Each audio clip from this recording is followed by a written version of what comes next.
Hello friends, हमारे YouTube channel पर आप सभी लोगों का स्वागत है। और प्रीवियस ईयर क्वेश्चन सीरीज में आज हम आरपीएफ एसआई जो 19 दिसंबर 2018 को एग्ज़ाम हुआ था उसका पेपर एनालिसिस करेंगे। और देखिए, आरपीएफ एसआई के जो एडमिट कार्ड में है एग्ज़ाम सिटी और एग्ज़ाम की डेट और शिफ्ट जारी कर दी गई है।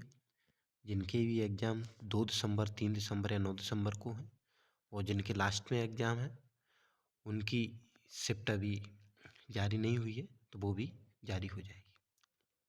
तो इसलिए आप एडमिट कार्ड भी देख सकते हैं अपना। देखिए, फर्स्ट क्वेश्चन है हमारा, गैलियम तत्व का परमाणु क्रमांक कितना है? तो ये 31 होता है। देखिए, जो जीएस वाला पार्ट है उसमें साइंस और खेलकूद इनसे ज़्यादा क्वेश्चन पूछे गए हैं और संविधान वाले पार्ट से भी अच्छे खासे क्वेश्चन पूछे गए हैं। तो इसलिए इन 2-3 जो टॉपिक हैं उनको अच्छे से कवर करके चलना है हमें। तो गैलियम तत्व का परमाणु क्रमांक 31 है। नेक्स्ट, 12वें वित्त आयोग के अध्यक्ष कौन थे? तो 2018 में ये क्वेश्चन पूछा गया है, श्री सी रंगराजन थे। लेकिन जो वर्तमान में अभी 16वां वित्त आयोग का गठन हुआ है, उसके अध्यक्ष हैं अरविंद पनगड़िया जी, तो ये याद रखेंगे। और 15वें वित्त आयोग के अध्यक्ष थे एन के सिंह। तो ये 2 वित्त आयोग के अध्यक्षों के नाम याद रख सकते हैं आप लोग। नेक्स्ट, अनिश्चितता का सिद्धांत किसके द्वारा प्रतिपादित किया गया? तो ये वर्नर हाइजेनबर्ग के द्वारा प्रतिपादित किया गया था। निम्न में से कौन सा यूनेस्को के अंतर्गत शामिल विश्व विरासत स्थल नहीं है? देखो, यूनेस्को के अंदर प्राकृतिक, सांस्कृतिक और मिश्रित कई विरासत स्थल घोषित किए गए हैं। तो इनमें से कौन सा शामिल नहीं है? एलिफेंटा की गुफाएं शामिल है, रानी की बाव भी शामिल है, हुमायूं का मकबरा भी शामिल है और जो चांद मीनार है ये शामिल नहीं है। एडम गिलक्रिस्ट का उपनाम क्या है? तो एडम गिलक्रिस्ट जो खिलाड़ी हैं ऑस्ट्रेलिया के, उसके उपनाम के बारे में चर्चा की गई है। तो ये चर्ची था। भारतीय संविधान की 8वीं अनुसूची संबंधित है तो आधिकारिक भारतीय भाषाओं से। 8वीं अनुसूची में जो 22 भाषा दी गई हैं उनका वर्णन किया गया है। क्या कोई व्यक्ति दोनों सदनों का सदस्य बन सकता है? ऐसा नहीं है, कोई व्यक्ति दोनों सदनों का सदस्य नहीं बन सकता। यदि वो लोकसभा का सदस्य बन जाता है तो राज्यसभा से इस्तीफा देना पड़ेगा, और राज्यसभा का सदस्य बन जाता है तो लोकसभा से इस्तीफा देना पड़ेगा। और विधानसभा का सदस्य भी नहीं बन सकता है। तो इस तरीके से कोई व्यक्ति दोनों सदनों का सदस्य नहीं बन सकता। उसे निश्चित समय दिया जाता है, उसके भीतर उसे एक सदन की सदस्यता त्यागनी पड़ती है, वरना उसकी सदस्यता रद्द हो जाएगी। भारतीय सशस्त्र बलों का सर्वोच्च कमांडर होता है तो ये भारत के राष्ट्रपति होते हैं। नील विद्रोह निम्न में से किस राज्य में हुआ? तो पश्चिम बंगाल में हुआ था। नील विद्रोह जो नील की खेती थी उसके विरुद्ध किया गया था। सूर्य और मंगल ग्रह के बीच की दूरी कितनी है? ये 227.9 मिलियन किलोमीटर है। ये देखिए, डायरेक्ट फैक्ट पूछ लिए गए हैं, कुछ तो साइंस में, भूगोल में भी पूछे गए हैं। भारत का राष्ट्रपति अपना इस्तीफा किसको संबोधित करते हुए देता है? तो ये राष्ट्रपति उपराष्ट्रपति को इस्तीफा सौंपते हैं, उपराष्ट्रपति राष्ट्रपति को। तो इस तरीके से इस्तीफा सौंपा जाता है। इथोपिया की राजधानी है तो एडिस अबाबा है इथोपिया की राजधानी। नेक्स्ट, थेम्स नदी किस देश में बहती है? तो ये इंग्लैंड में बहती है थेम्स नदी। निम्न में से कौन सा खिलाड़ी टेबल टेनिस से संबंधित नहीं है? तो ये तीनों खिलाड़ी टेबल टेनिस से संबंधित है। मैग्नस कार्लसन है, उनका संबंध टेबल टेनिस से नहीं है। पुस्तक a century is not enough किसने लिखी? तो इस सौरभ गांगुली ने लिखी है। और वर्तमान में भी जो पुस्तक चर्चा में है उनके राइटर के नाम आप लोग याद रख सकते हैं, पूछा जा सकता है।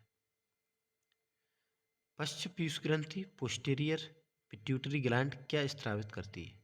तो ये ऑक्सीटोसिन हार्मोन स्त्रावित करती है। सब बैक रो अटैक का उपयोग किस खेल में होता है?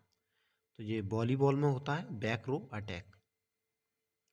पत्तियों के एपिडर्मिस में पाई जाने वाली वे संरचना है जो बाष्पोत्सर्जन और गैसीय अंतरण की प्रक्रिया को नियंत्रित करती है। तो ये स्टोमेटा होते हैं।